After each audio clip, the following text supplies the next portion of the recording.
Hello, this is Michael. Hey, Mike, this is Bo. How are you doing? Hey, Bo. Good. How are you doing? Doing pretty good. I think I got a piece of property you might be interested in. Hey, I always like to hear that. What you got? It's a little private lot overlooking a preserve, protected land all around. Unbelievable view. And as you know, people want to have a view of water primarily. Oh, yeah, definitely. That sounds like it'll fit our bill. What's the story on the lot?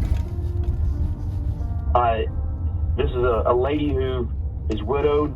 She's looking to head toward retirement. Got a small lot that's a couple doors down from her house and looking to move it. Okay. Do you know, does it have utilities available, or is it sewer or septic? Or It's on the mountain. It's on septic. Okay. It's got power and water along the road. It would not be natural gas. It would be propane. Okay. Okay. Do you know if the seller's had a soil analysis done on the property yet? In the process of getting that done right now. Okay. So it should be through about a week. Okay. What do you know if the seller might be open to terms on the property, or would they be interested into a creative offer? She said that she might be interested in doing something creative to get it done. She's held on to it for quite some time and ready to do something with it now. Okay, nice. Okay, I'm gonna run up there take a look this evening. I'll get up there and see what we can come up with, and hopefully have you an offer this evening.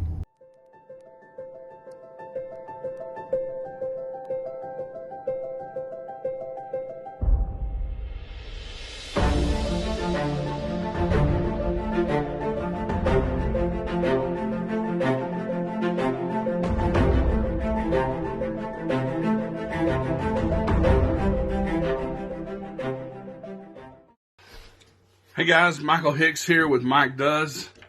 This week we're going to dig into the finer things, how I'm finding the property itself and the tools that I'm using. Let's take a look at those. Man, so I am a sucker for a view, and you just don't get any better than this. These sunsets are going to be freaking amazing. My idea for a lot like this would be maybe a tree house in this area right here with a perch out here, a hot tub to the side, looking out over this view, outdoor shower. Can you imagine that? The first thing I'm gonna do when I find an area that I'm happy with is reach out to an agent. Not all agents are created equal. My wife's an agent and she's great at what she does. However, she's not an expert on land 2 to 3 hours away. She's not an expert on beachfront condos in Florida or 7 or 8 hours away.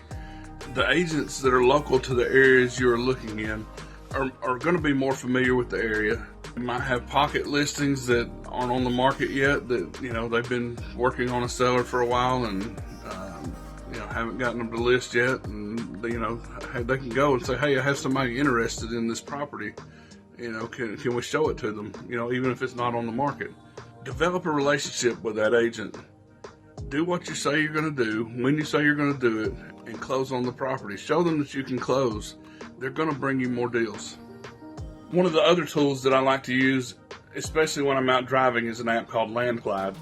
LandGlide will allow me to use GPS and target in on a property as I'm sitting in the road in front of it and tell who the owner is. It'll also give me a link to the tax data associated with that property, and maybe some skip tracing and find a phone number for that owner. One of the other ways I look for to find property, and this is any property, not just lots, but is relationships with wholesalers in the area.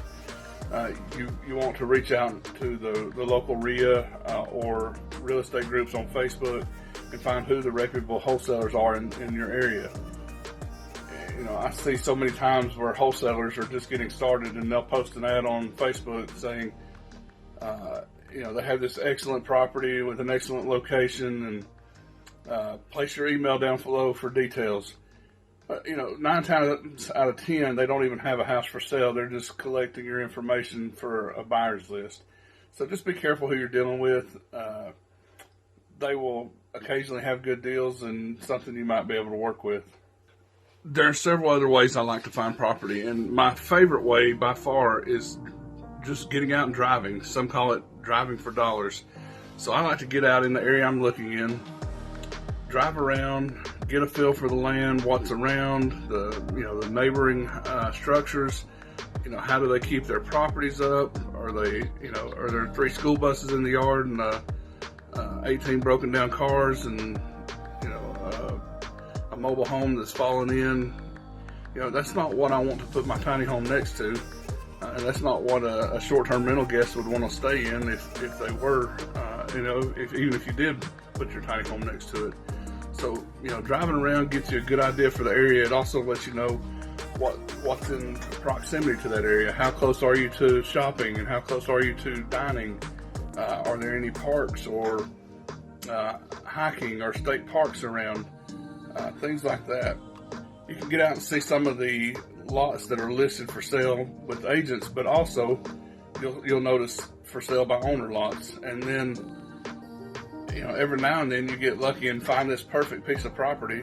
There's no for sale sign on it, but you look up and find the owner and contact them, and a lot of times they're willing to sell. So just getting out and familiarizing yourself with the area is one of my favorite things to do, and has led to some of my most profitable deals. The last 2 tools that I use when looking for property are Zillow and my local tax assessor's office website. So with either of those, you can kind of swap over the land and see the different features. Especially with the tax assessor's website, you can pull in on a current aerial view of the area and dig in and zoom in to where you're looking and look for pieces of property that might have a creek on them, or a small river, or a small pond, or even a small lake. And those would make great spots for your short-term rental or your tiny home. So just kind of cruise over the areas that you're looking for and pull them up and see, hey, this might work. Guys, thanks for watching this week's episode of Mike Does. Don't forget to hit that like button. Please subscribe to the channel, share with your friends, anybody that that might be looking for a lot for their tiny home.